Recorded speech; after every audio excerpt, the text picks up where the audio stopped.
Welcome to Roots and Branches of Lehi, the podcast where we get to know the faces, stories, and lives that make up our community. I'm Ryan Harding, and I started this podcast as a way for us all to connect with the people we live alongside. Growing up in a small town, I learned that connections go beyond blood. They're built through shared experiences, friendships, and the moments we celebrate together. Each week, we'll sit down with someone new from Lehi to share their unique story, their passions, and what they love most about living here. So whether you've been here for years or just arrived, join us as we deepen our roots and reach out to our branches one story at a time.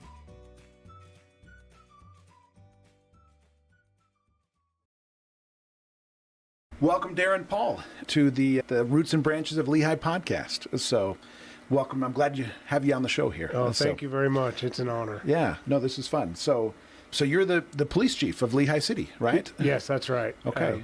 And how long have you been doing that for? So I was hired as the chief in November of 2014. So Okay. So that's a good amount of time then. Yeah. Okay. What did you do before that? Before that, worked in Lehi. I was a police lieutenant before that, Okay. and just an officer. I started working in 1994 Okay. for the police department. So Of Lehi? yes. Okay. Yeah. So you've been around Lehi for a long time then, I guess. Yeah, So- 31 years in July with Wow. Lehi City Police Department. Okay.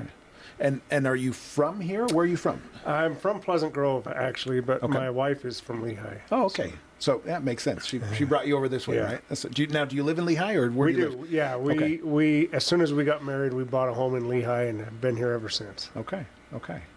Well, that's good. Well, so then, tell me about a little bit of your journey to become the police chief. I mean, is that something you always wanted to do? Is, hey, that's the career path? Or tell me. I didn't necessarily aspire to be the police chief, but wanted to be a police officer. So growing up in Pleasant Grove, my father was a police officer there for 37 years for Pleasant Grove City. Wow. And so just growing up and having admiration for him and seeing how he interacted in the community and the good that he did, I grew up and decided I wanted to get into law enforcement, and he actually pointed me towards Lehi. He knew he knew some of the police officers here, and had a good relationship with them. Felt like it was a good fit for me, and so kind of steered me this direction, and I've been here ever since. Okay, so that's I guess obviously what inspired you to go into law enforcement too was your dad then, I guess, right? That's right. I mean, That's right. It makes sense, yeah. So what you've been doing this now, you've been, police chief for a long time, you've been in law enforcement for a long time. Tell me what defines your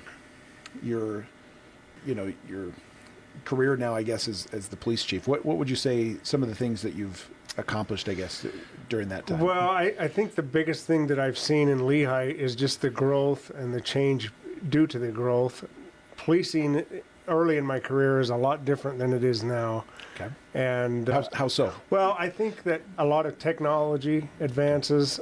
When I first started, we didn't have cell phones, we didn't have internet access, we didn't have any of that stuff. So just having cell phones, computers in our cars, and all of the modern technology that we use now as far as dealing with crime and dealing with population growth and stuff, that's probably been the biggest change. Sure. Society-wise, I think the biggest change that I've seen is just social media and how fast information gets out.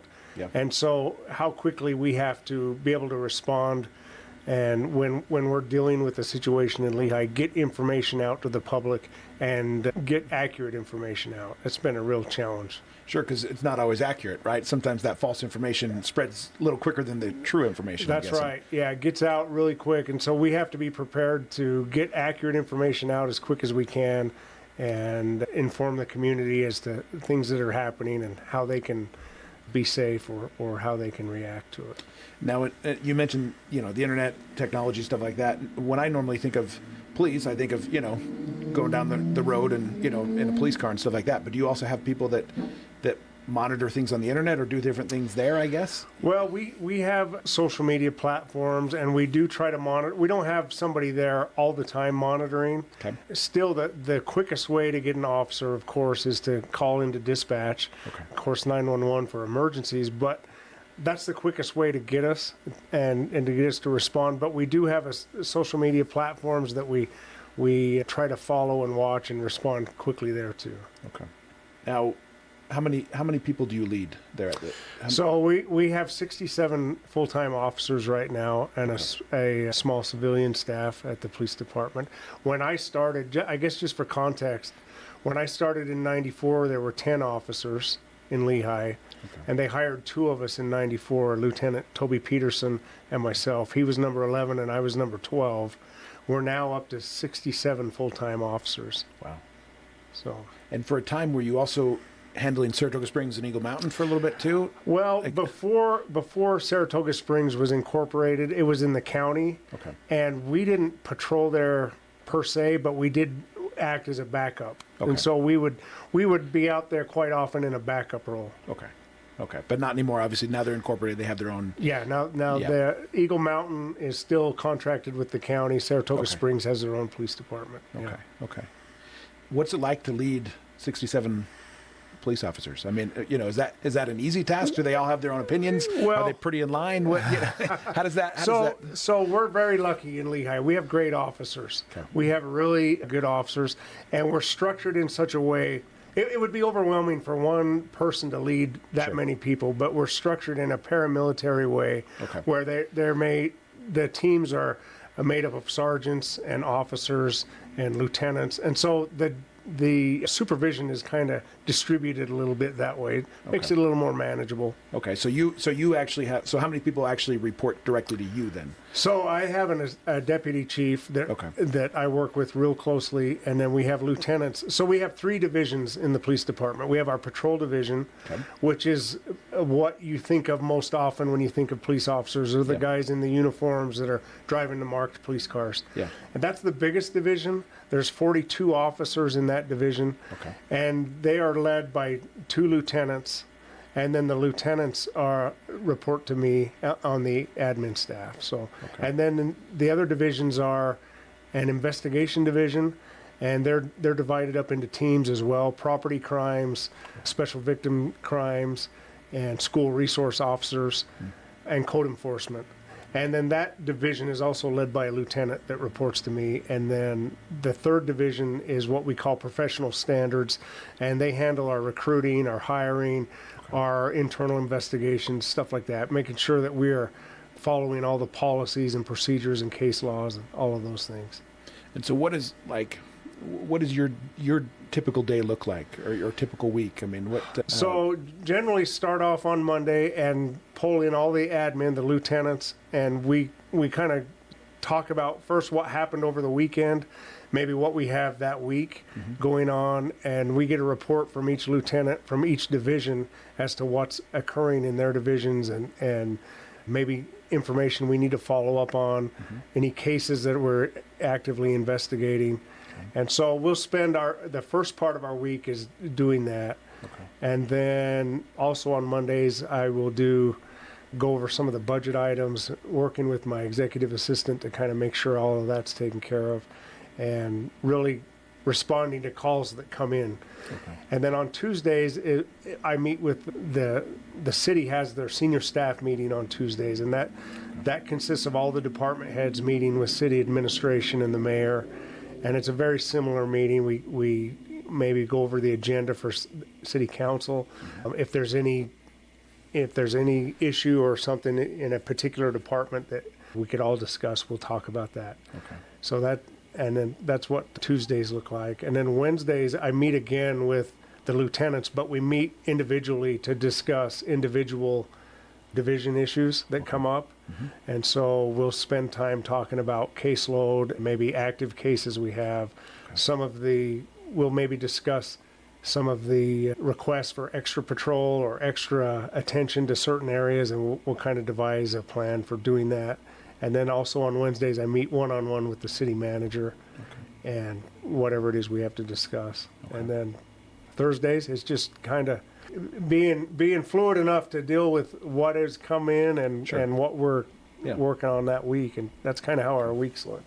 Well, so tell me then, obviously the police department is part of the community, right? And so how do you work with the community? What kind of things do you guys do to kind of outreach? I mean, I know I've seen, I have kids at school, and I've seen, police officers there at their school at times and stuff like that. Like, doing end of the year awards and different things like that. But I mean, I'll let you speak to that, I guess. What do you guys, how do you? So we have a presence in the schools. We are in the high schools and middle schools with our school resource officers. They're dedicated officers that spend their workday there, and they work with school administrators to deal with basically any kind of school problem that might come up that's officer or police related. Sure. We also teach the NOVA program in the younger schools, and try to teach kids life skills for some of the challenges they may face as they get older.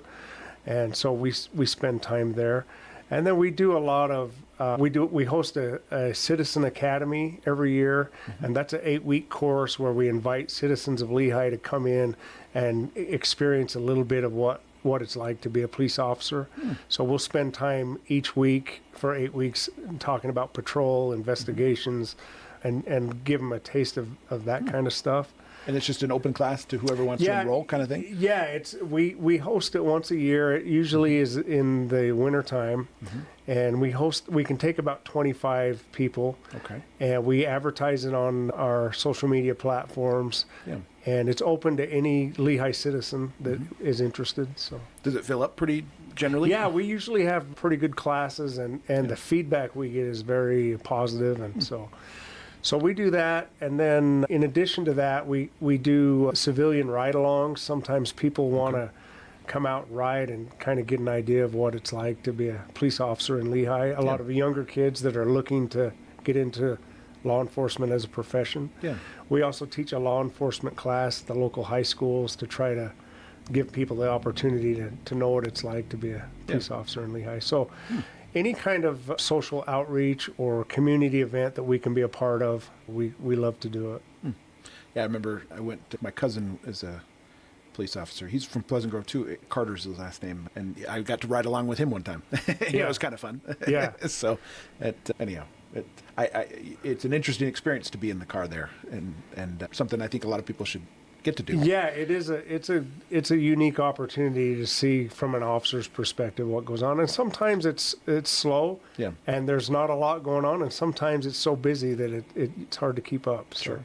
Well, and speaking of busy, so my kids attend Lehi High School. Tell me, like, obviously that's something recently that happened and stuff like that. How were you involved much in the lockdown that took place and everything? And what's that like to go through that experience? Yeah, so we have a lot of different protocols. When something as serious as a school lockdown happens, it involves all of us. Sure. There's a lot of things to get through. Typically, as the chief and as an administrator, we would form a command post, and then I would go there along with district leaders, school leaders, and then we would establish, a place for parents, a pickup zone, a drop-off zone. We would establish an area for rendering aid to those that might get hurt. Unfortunately, in this most recent one, we didn't have to deal with all of that stuff. Yeah. But it's a matter of working with school officials to resolve the issue and then reunite kids with parents and get them home safe. So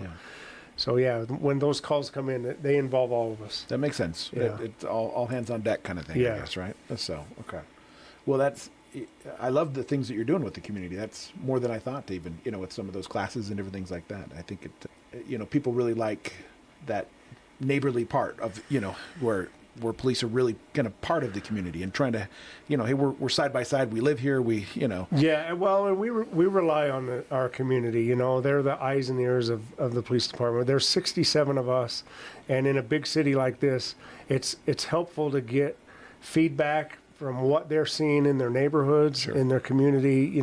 If we have that relationship where they're comfortable reaching out to us, then it helps us to be more effective too. So anything we can do to develop that relationship, we really try to.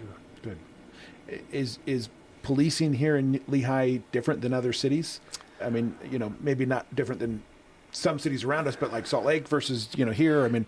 Yeah, I would say that in a lot of ways we're similar, but there are things that make Lehi unique. Okay. And I think what makes Lehi unique is it's a growing city, but it still has a small town community feel. And I guess that's a credit to the people that live here that are still neighborly and friendly, and they want to be involved. They want to have a relationship with their police department and the other departments in the city. They want to be included in their community operations and decisions and stuff like that. And so it makes a real nice opportunity for us to gather feedback from them and then try to make sure that we're meeting their needs too. Good. I guess, how have you then adapted to the rapid growth that Lehi's experienced? Is that, I mean, you mentioned obviously you've grown, so you have more police officers, but is there other things you have to do to adapt to such a growing city? Or? Well, there's a lot of challenges with it. We are trying to keep up as far as manpower goes, but there are other things we can do. We recently started a online reporting system where people can report things online and start the process of a police report. And they can just go to the city website and link to the police department and file a report that way. Okay. And then we have an officer that is assigned to those for any kind of follow-up. And sometimes that's a little quicker than waiting for an officer to be available to come out to the house. Sure. And stuff like that. And we still do that as much as we can, but it's just another opportunity for people to report things to us that they can, do quicker. That and I assume those would be for kind of non-emergency kind of things, right? Things that like, hey, we, something got stolen, I guess, right? Yeah, certainly. These are for delayed reports. Yeah. Any crime in progress or anything like that, we would say call 911 and we'll get there immediately. But these are for the things that are a little bit delayed, or maybe they just need a case number to report to their insurance or stuff like that, and there's not a lot of follow-up, not a lot of immediate police response necessary. Sure. So it's just a way for them to call in and get it reported without us having to send out an officer to respond. So it helps with the caseload, and then there are other just small things that we're trying to do to keep up with the growth. Sure. Well, and I guess kind of expounding on that a little bit, top priorities that you have. I mean, obviously, no crime, Yeah. but I mean, like, are there certain areas that you focus on more, I guess, in the city? Well, I mean, obviously, our biggest concern is safety of the citizens. Okay. And so the biggest challenge we're dealing with associated with growth is the traffic issues and responding to traffic accidents and stuff like that. Sure. And so we're doing some different things. Like this year, for example, we just started a motors program. Okay. Started at the end of last summer and then getting it going again this year with an additional officer. But these motorcycle officers will have the ability to circumvent some of the traffic, the congested areas on 2100 North or Pioneer Crossing, for example, and get through it a little quicker and then get to the problem. So we're excited about that opportunity. Yeah. And so that's a new program. You said motors program. That's motorcycles then, I guess? Yeah, motorcycles. And it's a new thing that other communities have tried them and had success with them. And we are just starting down that avenue. So we're excited about that. Okay. Good. Yeah. And I guess speaking of Lehi's, I look at Lehi, it seems like a very low crime city, but I know also that, we don't always report everything, right? And I think that's on purpose, right? Tell me, is Lehi pretty no crime? Like, I mean, is it, I speak to that, I guess. I always explain it this way. Lehi is a safe place to live. Okay. And we're fortunate that way. Sure. But I would say to scale, we see things similar to what they see in other communities. Sure. So, for example, this last year, we took 41,000 calls for service. Okay. And not every call is an emergency call. Not every call is a high priority, Sure. Where somebody is in danger. But 41,000 calls of all sorts. Yeah. And it's very similar to what you see in other communities, other cities. We do have, unfortunately, we deal with domestic violence and stuff like that. We deal with drugs and narcotics. Unfortunately, we, just like everybody else, we see our share of that stuff. But I would say, because of the community and because of the relationship that we have here, it's still a very safe place. The city will send out a survey every year as part of the budget, kicking off the budget process. And they ask questions of the community, like, how safe do you feel in Lehi? And historically we get pretty good reports back that generally people feel safe here, and I think that's great. Yeah, no, I know I do. Yeah. So, but yeah, okay, that's good.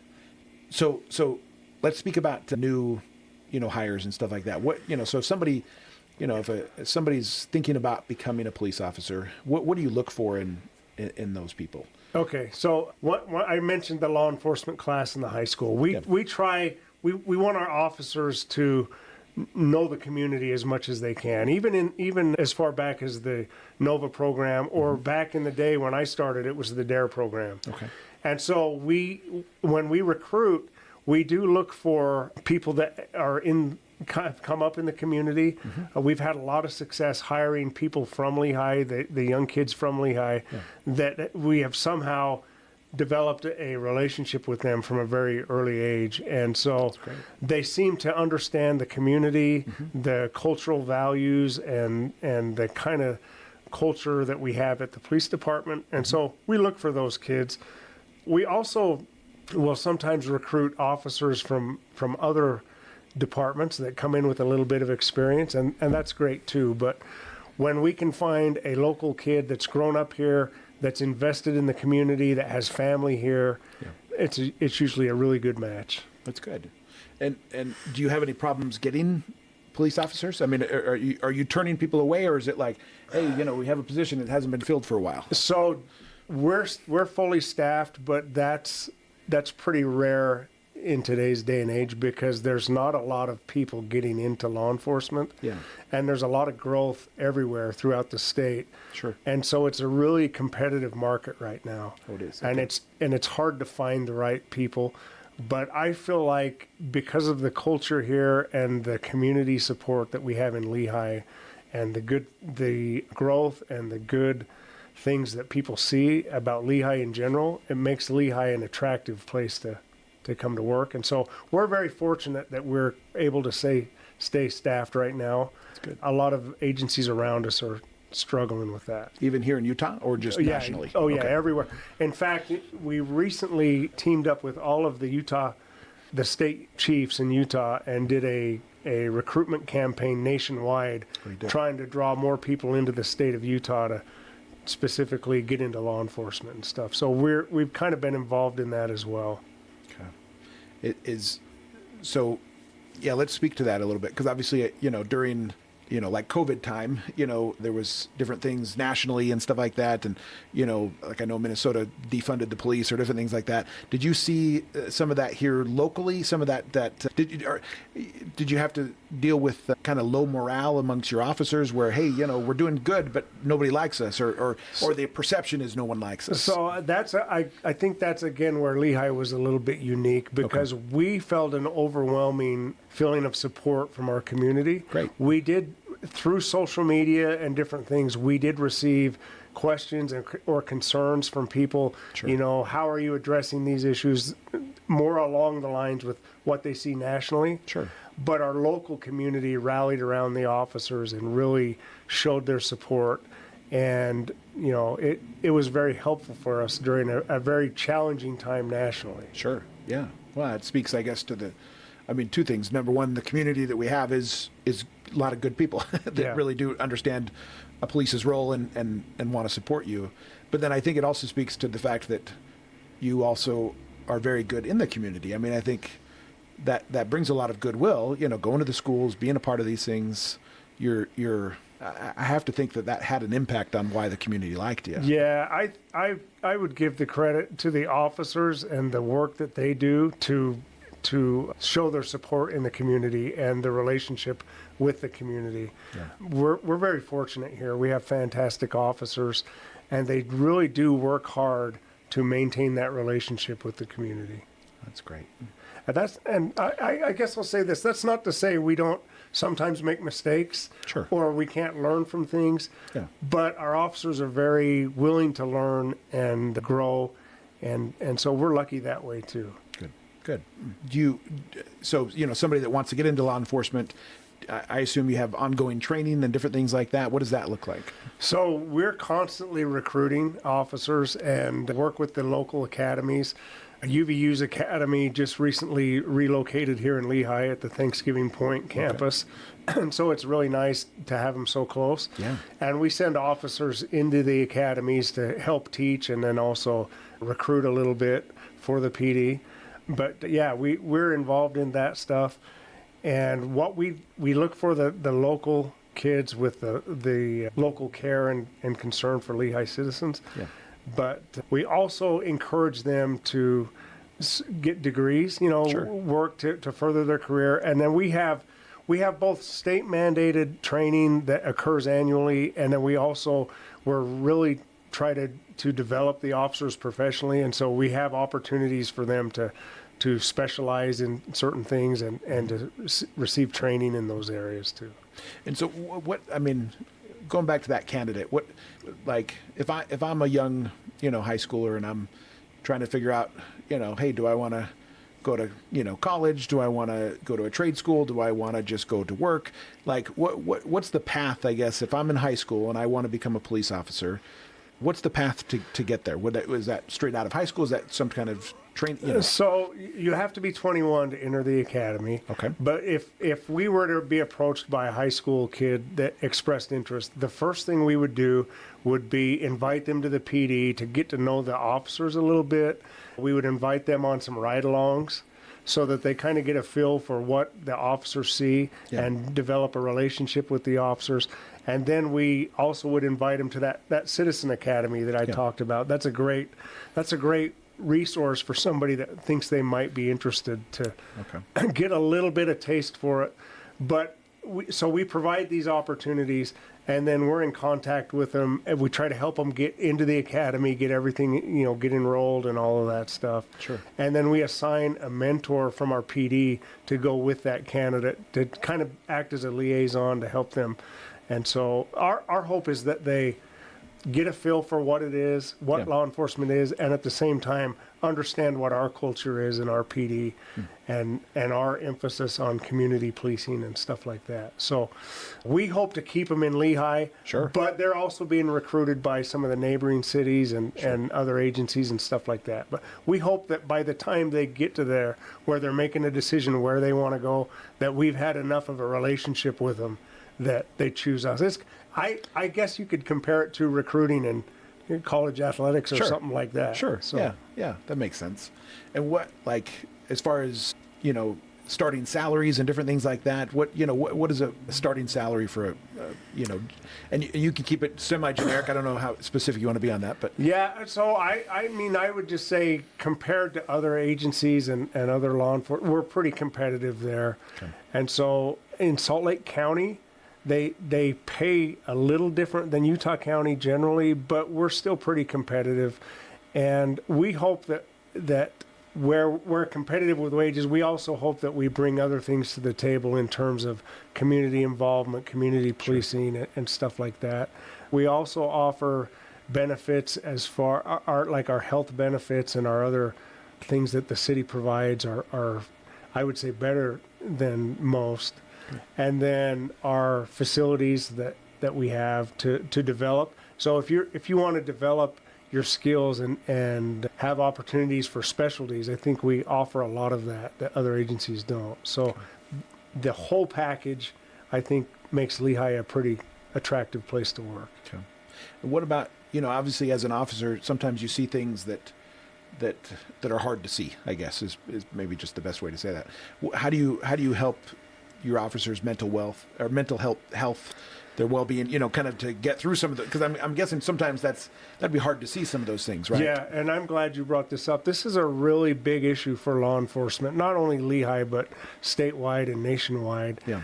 And so the state requires mental health services. So we provide mental health services as provided by state code, but we even go beyond that, where I was approached one time by a local physician that wanted to donate time, and he comes in every week and helps them with injuries and things that might be causing discomfort and stuff. So in addition to mental health services that we provide, we contract with mental health professionals to provide that for the officers. We also have a peer support group where the officers can speak to their peers in a safe, protected environment. And then we have this medical doctor that comes in and offers his medical expertise and services that he just volunteers. And so the whole package is a really nice officer wellness package that I think Lehi provides. And again, I think that's a credit to a professional doctor in the community that wants to get involved and do something for the police department. So we're lucky to have that kind of a resource. Yeah. And so I just spoke on the hard things. Tell me, like, are there some, because you have a long career here, right? Not just as police chief, but what are there some things that stand out in your career that's like, okay, hey, I did good there, or maybe you didn't, but you were a part of it in some way, or tell me some of those happier moments. Well, I guess. I don't know that I just know when we're called to an emergency, and it can be just about anything, when at the end of the day, when we're able to protect somebody and the officers all go home safe, then I would consider that a win. And it's a really good feeling to know that they were able to respond, that they were prepared, that they had the right equipment and the right skills, that they were able to handle whatever the situation was and do it safely and get the family or the individual taken care of, and then get themselves home safely. That's the best feeling for me. Yes, no. and obviously you have, the safety record of the police here seems to be very good, right? Yeah, and unfortunately, we've had our moments. In 2001, we lost Officer Adams, and that was a really hard thing for us to experience, of course, and still is. But I feel like it was also a turning point maybe for Lehi, where we were able to get more resources and devote more stuff to officer safety. And then in 2008, we had Captain Harold Terry was injured in the line of duty. And so we've had brushes with tragedy for sure, but yeah, we've been able to learn from those things and hopefully make the community safer for everybody. That's great. You mentioned, technology and different things like that. Is technology helping with make things more safe for you guys and stuff like that? You got cameras, different things like that. How would you say technology is kind of helping keep officers safe and keep the public safe? Yeah, so I would, there's a lot of different ways. The technology has also made it to where we're responding faster. Okay. So we might be at a crime in progress quicker than we would have otherwise. Okay. Whereas in the old days when I started, we would get there after the fact. Sure. But with technology and the way we can get information out, we're there on scene much quicker.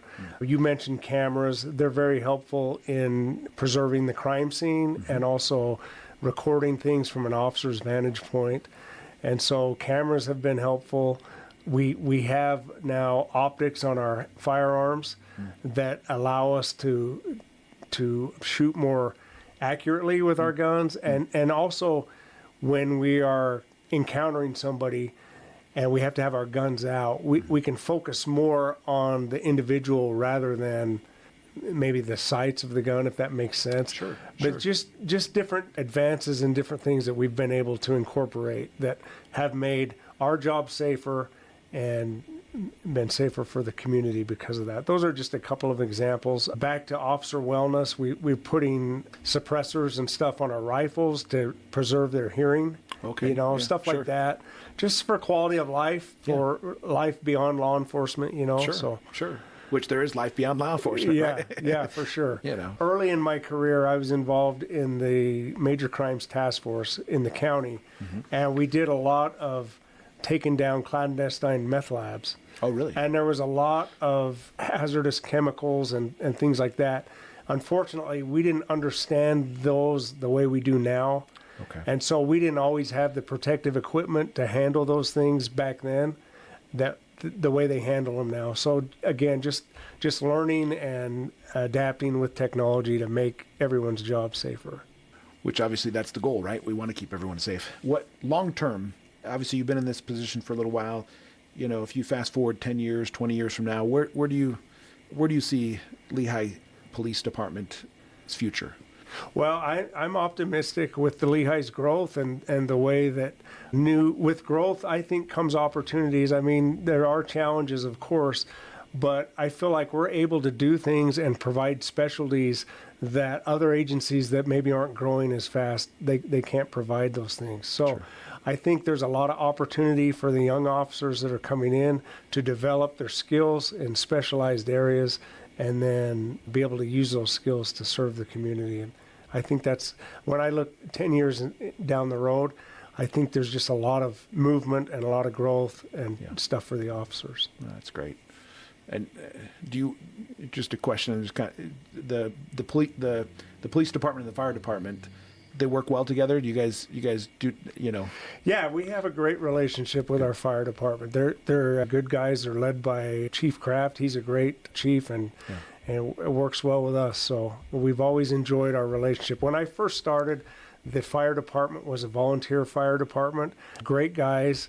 And as the city has grown, they've grown into a full-time fire and paramedic program. And they're great to work with. Good. So no rivalry. Sometimes well, I wouldn't say no rivalry, but we're good. We get along. But you get along great. Yeah. Perfect. Yep. Yes. I mean, okay, that's great. I like that answer. So, Chief, is there anything that we haven't covered that you wanted to cover? That you want to bring up as part of what you guys are doing? Well, I'm grateful to be a part of this. I've been in Lehi now 31 years, and I've loved my time here. Yeah. And I'm grateful that we're doing more to preserve the history, because there's so many great officers before that unfortunately I don't know a lot of their history, and I wish that I knew more of that stuff. So I'm grateful that we're taking the time to record this and talk about that. But my time in Lehi has been wonderful, and just appreciate the friendships I've made, the connections I've had, and the opportunities that it's given me. And I hope that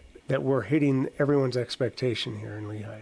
Well, I think you're doing great. Yeah. I mean, it's a great city, and obviously, you're one part of the puzzle that, there's many people that are working to make this a great community, but obviously you play a big role there. So we appreciate your work and your service and all those that serve with you. I think they're doing a great job. So thank you. It is a safe city. It feels safe to me. And I know my kids have, a good relationship with the police, which is nice, as opposed to, not, I don't know. It just seems like sometimes it can be adversarial. And I don't feel like that's the case here. Well, we really focus on making our interactions positive, and it almost goes without saying, because that's how our officers feel. They want to have those same positive interactions. Sure. I talked about the Citizen Academy and how great that is, the feedback, but the truth is the officers love doing it too. They love showing people what it is to be a police officer in Lehi, and so they look forward to those opportunities as well. And do you have youth groups ever come, to I don't know if tour is the right word, but do you ever have that ability? I mean, I know the community program and stuff like that, but we have a lot of youth groups that come and tour the building. Okay. We have inside of our building, we're very fortunate, we have a virtual use of force simulator, and it's actually owned by all of Utah County law enforcement collectively. But we house it here in Lehi because we have room for it. And so we bring in youth groups, we bring in elected officials, community groups, school groups, and we give them an opportunity to try the simulator, and that gives them just an idea of some of the things that we encounter. And that's been a positive experience too. Elaborate on that. What is that simulator? What is it? It's a computer-run simulator. It's got screens, it's projected, sure. and it has different scenarios, different use of force scenarios. Now we use it for de-escalation purposes. Okay. That's primarily what it's used for. So the person that's experiencing the simulator is up on a platform, kind of a stage surrounded 300 degrees by screens, and they interact with people on the screens.